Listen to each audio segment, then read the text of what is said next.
Assalamualaikum dan salam sejahtera pada seluruh penonton dan subscriber. Terima kasih kepada yang dah tekan subscribe terhadap channel ni. Dan kepada yang belum tekan subscribe, jangan malu-malu, jangan segan, jangan berkira sangat. Tekanlah subscribe dan lonceng, tanda sokongan dan untuk notifikasi awal video-video terbaru daripada channel ini. Baik, pada entry kali ini khas untuk perkembangan terkini, apa yang kita perlu tahu yang sedang berlaku dalam tuntutan rakyat untuk mendapatkan one off daripada KWSP. Jom kita mulakan. Baik, kita jangan buang masa, kita buat dengan pantas dan padat. Okey. Pertama sekali, bayaran ansuran yang terakhir banyak yang dah terima, bagi yang belum terima akan menerima. Tapi bagi yang dah terima, adakah korang dah pun menerima SMS yang mengatakan pembayaran korang telah tamat?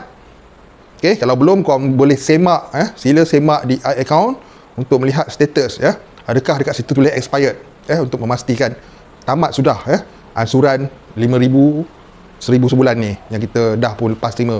Itu yang pertama, buat benda yang sedemikian. Dan yang kedua, perkembangan terkini. Apakah? Perkembangan yang terkini ni banyak desas-desus, desas-desus daripada perkongsian netizen tentang ada beberapa perkara yang dibangkitkan. Antaranya desas-desus yang dibangkitkan ialah berkemungkinan sambungan KWSP ni ia akan berlaku secara ansuran, tapi ini belum confirm, sebab ini berkemungkinan secara ansuran lagi 5,000, jadi adakah ia betul-betul menjadi 5,000 secara ansuran ataupun 5,000 one off, tapi tidak pula dinyatakan desas-desus tu jumlah pengeluaran tu ialah 10, tapi yang digembar-gemburkan sebanyak 5,000 sahaja. Itu perkembangan terkini yang kita perlu tahu.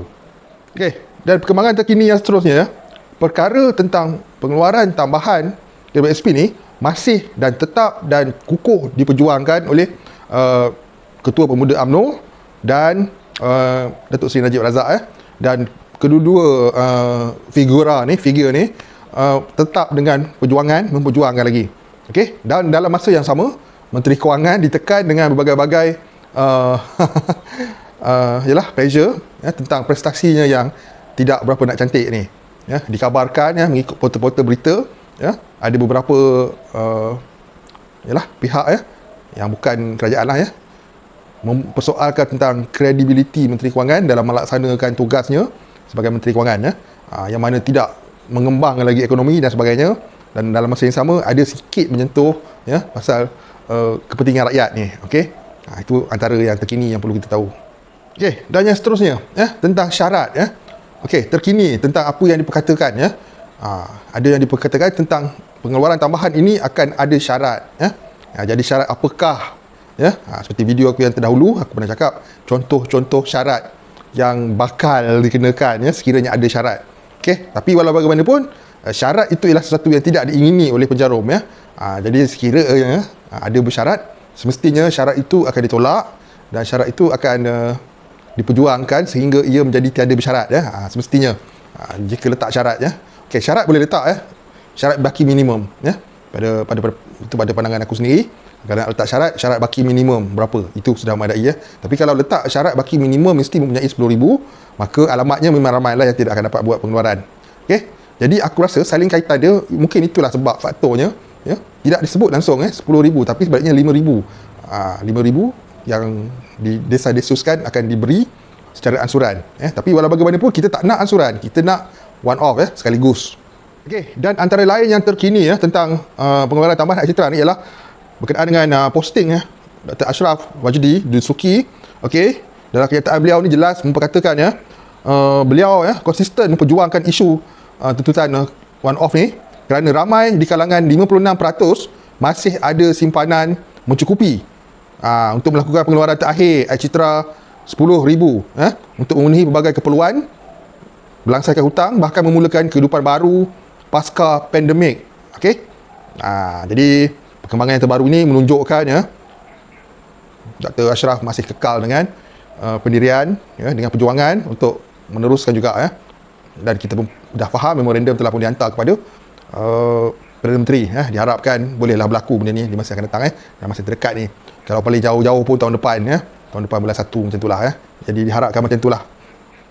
Dan seperti biasa, Ketua Pemuda UMNO ini seorang yang nampaknya ada kredibiliti untuk menjadi seorang pemimpin ya, dan berani bercakap ya, untuk menyuarakan kehendak rakyat ya. Mungkin kerana pemuda orang muda tahu kehendak apa yang berlaku lainlah dah nak dibandingkan dengan pemimpin lain yang agak berumur kehidupan dah agak selesa jadi tak dapat menyelam kesusahan tu. Okey, dan terakhir sekali dalam ucapan Dr. Ashraf ni ada mengatakan, sekali lagi kami menuntut Menteri Kewangan Tengku Zafrul agar mengambil berat harapan dan tuntutan rakyat untuk mengeluarkan KWSP buat kali terakhir ini ya.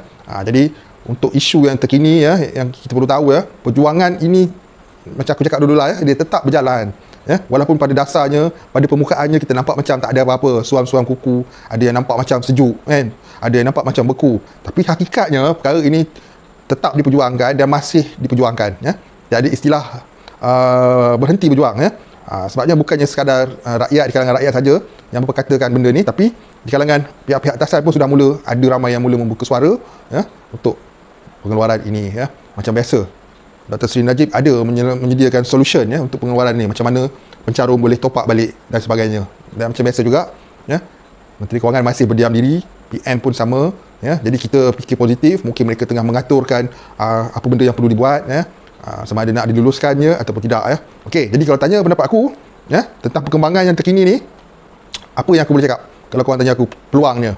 Okey, nampak peluang itu ada unsur-unsur positif yang pengeluaran ini akan berlaku desa-desus dan juga perjuangan tu kita boleh ambil kira sebagai sesuatu tu kita fikir positif lah benda tu boleh berlaku cuma masa saja yang akan menentukannya. Okey, jadi sekian dahulu ini saja perkembangan yang terkini setakat 7 Disember ni yang kita perlu tahu Okey, jangan kita anggap perkara ini sudah berakhir. Ia belum berakhir selagi ianya diputuskan settle. Maksudnya selagi tak diumumkan ada ataupun tidak, perjuangan tetap diteruskan. Dan malangnya buat masa sekarang ni pihak Menteri Kewangan sendiri pun masih berdiam diri, tak ada mengeluarkan apa-apa kenyataan tentang benda ni perkara ni. Sebaliknya kita kena faham perjuangan ni belum selesai, banyak pihak memperjuangkannya dan kita sebagai rakyat pun kenalah sama-sama turut serta kita tak boleh sebagai rakyat duduk saja tunggu bila dapat. Soalan macam tu yang paling aku sebagai content creator tak berapa suka. Kalau just nak tahu bila dapat, jadi bersuaralah bersama-sama jangan kita hanya bertanyakan bila dapat. Okey, kalau kita nak tunggu bila dapat, baik kita jangan tengok apa-apa, kita tunggu je lah bagi orang nampak durian tu muda lagi, tunggulah sampai dia nak luruh, dia masak. So adakah anda nak buat macam tu? Bersuaralah sedangkan kita dah nampak perjuangan diteruskan. Jadi mengapa perlu diam dan menunggu saja? Sama-sama memperjuangkan hak masing-masing. Sebab apa? Seandainya pengeluaran itu berlaku, masing-masing akan dapat. So masing-masing pun kena main peranan juga untuk mendapatkan apa yang diingini selama hari ini dan perjuangan belum terhenti selagi ianya belum ditamatkan. Sekian perkembangan terkini tentang one off KWSP. Bapa update, kita akan update yang terkini. Buat masa sekarang ni, ini sahaja yang terkini tentang Citra Mungkin esok lusa ada terbaru, kita akan share lagi. Sekian, jangan lupa subscribe dan lonceng. Bye bye.